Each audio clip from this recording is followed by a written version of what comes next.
I'm Clara and I'm a story hunter. I see a story in everything, and I won't stop until I find it. But before we get into it, please like and subscribe to MSA. My parents thought they'd never have kids, but 10 years after their marriage, they had me. While Mom was over the moon, Dad always seemed annoyed when I tried getting his attention. Daddy, look! I found a ladybug in the park. Isn't she cute? I rescued her from a parade of ants. Could you please take this girl away? I'm on a phone call. Of course, honey. Come on, Clara. Let's read some Nancy Drew. Yay! My favorite! Dad was weird, but at least I had Mom. She was a journalist before she married Dad and had the craziest stories to tell me. And growing up, I wanted to be just like her. When I turned 10, Mom got me my first recording set, and I went crazy interviewing people on the streets. Since how long have you been homeless? That's a cute dog. Did you steal it or buy it? People would pass me weird stares, but I just didn't care. I was following my passion. One evening, I was in a far end of my neighborhood when I missed a turn. The street was empty and it was getting really dark, so I started to walk quickly when a shady black car pulled up next to me. Hey, kid, are you lost? It's freezing out there. Hop in, I'll drop you off. Don't be scared, I won't harm you. See, before he could finish, I punched him hard and ran. I thought I was successful, but seconds later the car stopped again and the guy got out, and I was shocked to see he was the frickin' mayor. He wasn't hurt, but this was so embarrassing. I apologized and he dropped me back home, but someone on the street had made a video of me punching the mayor and it went viral. I was the joke of the town, and Dad was furious. You've crossed all limits. You hit the mayor. It was a reflex, Dad. I was scared, and I've read so much about these kidnappers in a black car. All this investigation and these stupid stories are ruining you. What if he wants to take action and drag us to court? I'm a really private person. I don't want this. Jeez, relax, Dad. He won't. He knows it was just a mistake. Why are you getting so worked up? That's it. You're grounded. And no more story hunting. But why? Mom, say something. But as always, Mom said nothing, and I was done for. Growing up, Dad and I drifted further apart. He stayed cooped up in his office while I got busy with school and perfecting my investigation skills. On my 15th birthday, I begged Mom to get me a professional recording set with a mic, but she simply refused. We just don't have the money for it. I decided to try my luck with Dad and ask him for some money. I wouldn't tell him what it was for exactly, but he wasn't in his office. As I was leaving, suddenly my foot got caught in the carpet and I landed on some boxes full of money. Oh my God, Clara, what are you doing in here? Mom, you said we don't have any money. What is all this? It belongs to your dad and it's not your concern. But it's a lot of money, Mom. It has to come from somewhere. Is Dad a mafia guy? Oh my God, he robbed a bank, didn't he? Stop it.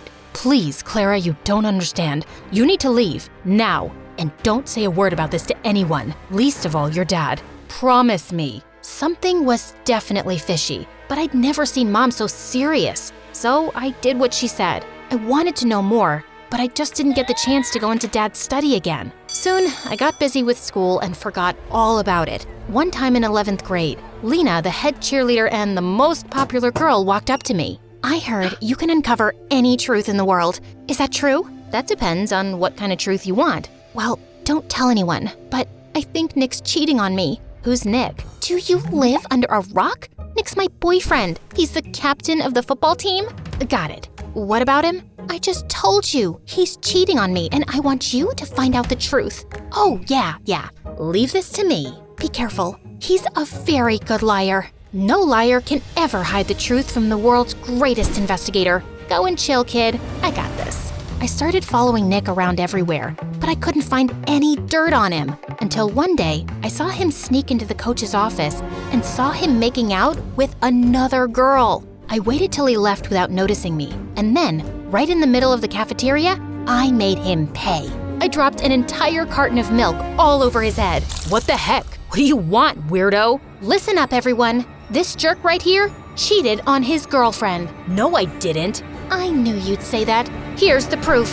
Nick looked at me in shock as I showed him the video of his makeout session. Lena broke up with him instantly, and he was getting a lot of backlash for cheating on the most popular girl around. Soon after he left and got transferred to North High, our rival school.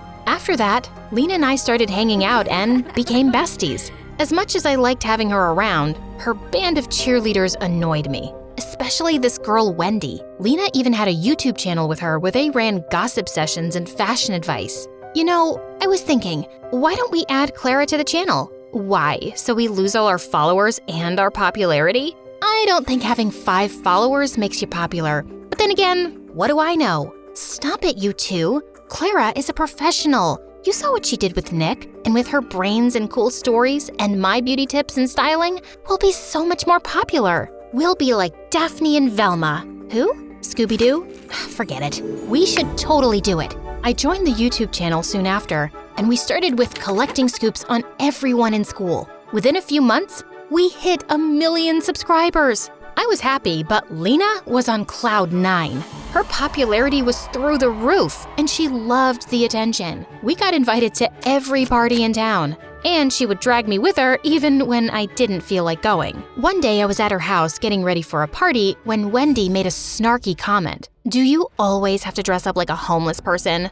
And why's your hair such a mess? There's nothing wrong with my hair or clothes. I don't want to look all dolled up. Detectives are meant to look rugged, right, Lena? Yeah, but it won't hurt you to put on a little makeup now and then. It'll only make you look prettier. No, it'll make me look like a bimbo. So you think I'm a bimbo? I didn't mean it like that, but Lena was already walking in the other direction. Good job, Sherlock. I wanted to apologize to Lena, but she kept ignoring me at the party and at school the next day. I got that she was mad at me, but it wasn't like she supported me in front of Wendy either. I decided to give her some time and continue doing my bit for the channel. The next day after lunch, I was passing by when I saw Wendy terrorizing the school topper and making him do her assignments. But as I took my camera out, Lena walked up to me and knocked it out of my hand. What are you doing? She's our friend. Nope, she's your friend. She doesn't even like me. Why can't you guys just try to get along? For me? I know you think we're bimbos, but that's the least you can do as my best friend. Oh, you're so dramatic. Okay, fine. I'll let this go. Just this once. And I don't think you're a bimbo. I'm sorry. Stop talking and meet me for boba tea later. Deal? Deal. And just like that, we were back to being besties. And I tried to tolerate Wendy better, even though she still got on my nerves. Soon after, the entire school was buzzing over the senior day prank wars with North High, and Lena was determined to crush the rival school, mainly because Nick was their new student body president. We need to ace this. They should never see us coming. How about we break into the school? You can't be serious, Wendy. You guys will get caught. Not with these masks, we won't. And why are you so negative? I'm being practical. It's the dumbest plan on earth. Back me up, Lena. Actually, I like it. No one will ever know. Now, are you in or out? Out. You know my dad. He would ground me for life if I got caught. You know what, Clara? I've been there for all your dumb investigations. I even got you in on the channel. And now, if you can't support me, then you're not a good friend. Hey, that's not fair. It's my channel too. I made it popular. Really? Wow. Tell me why she's here again. Oh my God, I can't deal with you guys right now. I'm going. Lena turned to leave. I didn't want her to be mad again, so I reluctantly tagged along. But just as we reached there, all the cheerleaders took out spray cans and started trashing lockers and vandalizing the walls. I tried to stop them when Lena banged into me and I went flying into a statue, crashing it to pieces. Those statues are like thousands of dollars. I told you this was a dumb idea. Oh my God, what are we supposed to do? We don't have time. Run! As I made my way home, my heart couldn't stop racing. I'd just made the most terrible mistake of my life, and I prayed no one would find out about it. But the next day at school, I felt numb when the principal called me into his office, with both Dad and Nick waiting for me there, along with a few other people from North High. Clara, where were you last night? I was vandalizing property, right? Are you really that dumb not to know that every school has security cameras? The school authorities checked last night's footage, and guess what they found? Nick flashed the phone in my face with footage of me crashing into the statue and breaking it. Everyone else had a mask on, but me. How could I be so stupid? But it was a mistake. Was it? And who are these other girls with you? Do you have a name? I wanted to punch Nick in the face. He knew I wouldn't rat Lena out, even though I was mad at her for putting me into this mess. Now, either you pay for the damages, or you get expelled for a month, or you give me the names of all the other girls involved, and I'll think about reducing your punishment. I can't. I'm sorry, Dad. Expel her. There's no way I'm paying that money. With that, Dad simply got up and left, leaving me in tears. How could he do this to me? I knew it was my fault, but he was my father. Wasn't he supposed to look after me or something? That evening at home, I had the worst argument with Dad, while Mom just stood in a corner like a stone. Were you at that school for some dumb story? You're such a nuisance. I can't believe you're my kid. I can't believe you're my dad either. What father gets his own child expelled over a few bucks?